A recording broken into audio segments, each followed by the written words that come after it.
When Dr. Schwarter arrived, Tennison was in pain and his temples bathed in sweat. Helga cupped his head in the crook of her arm. "Still, he bleeds," she whispered into the shadows where Schwarter stood helplessly. When Tennison saw him, he tried feebly to sit up, and in a final reflex of courtesy, stuttered through breathless lungs, "I am dying." And indeed he was. For hundreds of years, doctors have stood powerless, while men of advanced pelvic malignancy have drained their hearts into wretched bladders. Tennison had been bleeding for 3 months. His strength was gone, and not even Helga could hold him to this life. In her youth, he had been her teacher. In her prime, he had married her, and then, when he was dying, he had been nursed by her. But Schwarter did still have an offer. "Sir, I will prepare for you a tincture of camphor and sulphur water. There are German doctors who have stopped such bleeding with this drift." "But pray tell me, doctor, how will this staunch the bleed where surgeons have failed? The physicians of the Austrian king have exhausted all known remedies, and Treves himself will not operate." "Sir," replied the doctor, "this medication powers the blood's ability to clot. Those friable blood pipes that the surgeons cannot repair will be studded with plugs. Plugs like corks, corks that will stem the flow and allow you to regain your strength." "Schwarter, are these corks like champagne corks? Champagne corks that will contain this failing life?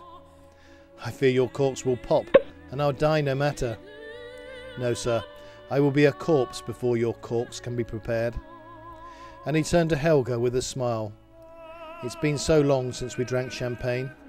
Let us open a bottle to celebrate the kindness of this good doctor." And they called for champagne. But was Schwarter's medicine a lame offering to a fading man?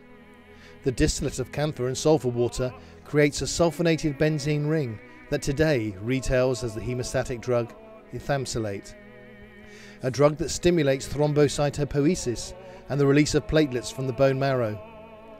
Fragile capillaries essentially have holes in them, and these holes allow the leakage of blood. Ethamsalate makes these platelets stickier and promotes thromboplastin formation at the sites of capillary fragility. They plug the holes, like corks. But back to the story.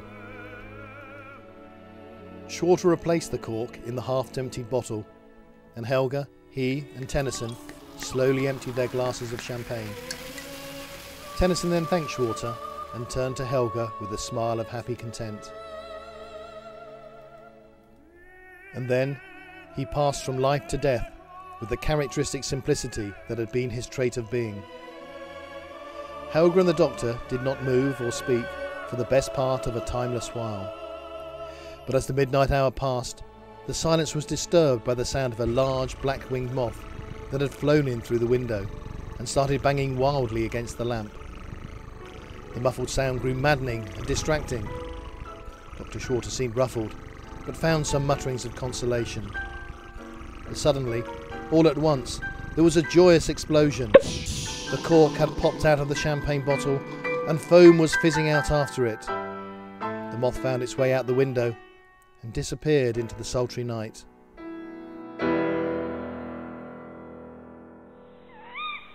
Schwarter was now gone, and Helga was sitting staring into her husband's face. It was peaceful, smiling, knowing.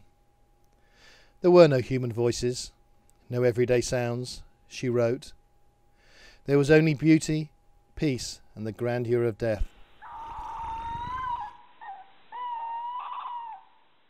I think she also said that Tennison knew what all urologists have since learnt by tragic experience.